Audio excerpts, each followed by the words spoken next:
ဒါတော့ဖြည်းဖြည်းလေးမောင်းကျွန်တော်ကဒီဟနွိုင်းမှာရှိတယ်ထွေးဆွေပေါ့နော်ယထာလာကြည့်ရဗျာခုလောဆယ်ကဒီမှာကဘယ်နိုင်ထိုးရ9နာရီခွဲဒစီလာမှာဒါပေမဲ့မမီတော့ဒါပေမဲ့နောက်9နာရီ45မှာဒစီထမှာဆိုတော့ကျွန်တော်ဒုတိယအစီးကြမှာပဲမှီတော့မှာလောဆယ်တော့ကြည့်လိုက်အောင်မယ်โอเคဆိုလမ်းကူးရင်တော့ကြောက်စရာမလိုကူးပါလို့ရတယ်ဘာမှမဖြစ်ဘူးဒါပေမဲ့ကို app အစောပိုင်းလိုင်းတော့ပကောင်းဒါပေမဲ့လောဆယ်တော့ညပိုင်းဆိုတော့နောက်ကျနေဒီရောက်နေကော်ဖီဆိုင်ယူရမယ်ဆိုတော့ဟိုတယ်ကပြောတော့ဒီကကော်ဖီကတော့တိတ်ပြီးတော့အရသာမကောင်းဘူးသူပြောတော့ဈေးချိုကပဲမှာပြီးတောက်ပေါ့နော်ဒီကသူကအရသာအဓိကမဟုတ်ဘူးညာသိရမလားအဲ့ဒီအရန်လာတော့ပြီးကပြဖြော်တာသူတို့အဲ့လိုမျိုးယထာတော့နောက်ထပ်10မိနစ်လောက်နေလာတော့မှာလောဆယ်တော့ယထာမလာသေးဘူးဒီလူတွေအကုန်လုံးကယထာလာတာကိုစောင့်နေတာပြီးတော့ဒီမှာတပုံရိုက်တဲ့သူတွေရဲများတယ်ပြီးရင်ဒီဘေးတစ်ဖက်ရှက်ကကျတော့ဒါကော်ဖီဆိုင်နေအဲ့ဒီမှာကော်ဖီတောက်လို့ရတယ်ပြီးတော့ဘီယာပဲတောက်လို့ရတယ်ဗျာအစားတောက်လည်းမှာလို့ရတယ်ပြီးရင်အခုလိုမျိုးဒီ fire show ပြတဲ့ကလေးလေးတွေရှိတယ်ကျွန်တော်ကတော့ဒီဘက်ရှက်ကလူနည်းနည်းများတယ်ဆိုတော့အေးအေးဆေးထိုင်လို့ရအောင်ကျွန်တော်ဘော့ဆိုင်ကိုသွားမှာဖြစ်ပါတယ်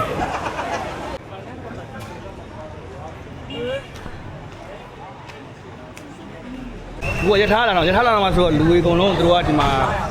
ရထားမခိုင်းမိအောင်သိရမလားဒီဘက်ကိုထိုးခိုင်းတယ်ပြီးရထားဒီဘက်ကလာဗျာဒီမှာစောင့်နေအကုန်လုံးကဒီမှာမတက်ရက်ပြီးတော့ဖုံးနေနေစောင့်နေရပြီးတော့ရိုက်ဖို့လား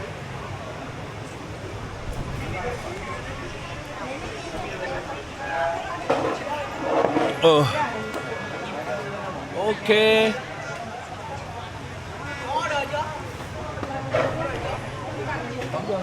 ဖုန်းတန်တော့ကြားနေရထားတော့မလာသေးဘူးဗျာ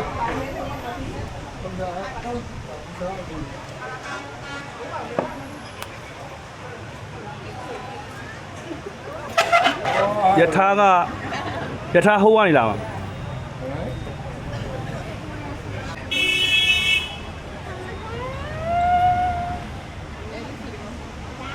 ာမာမီယာ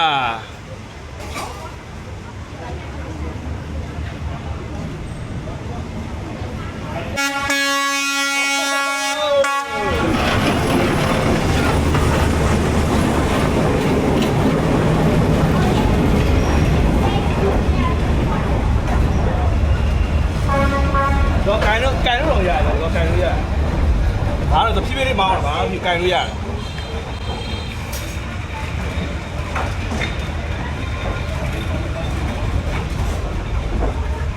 အဲ့မဲ့ညပိုင်းလာလူရှင်းတယ်ပြီးတော့အေးဆေးထိုင်လို့ရတယ်ဗျာပြည့်မလားနေလည်းမပူတော့ဘူးနေကမိုင်း4နိုင်လောက်လာမယ်ဆိုတော့လူအရမ်းများတယ်အကုန်လုံးတော့ဒီမှာဗီဒီယိုရိုက်ပြီးတော့ဒီမှာ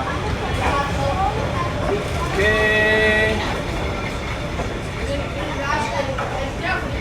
တော့ဒီညရောက်ရင်ဖြည်းဖြည်းလေးမောင်းပြီးတ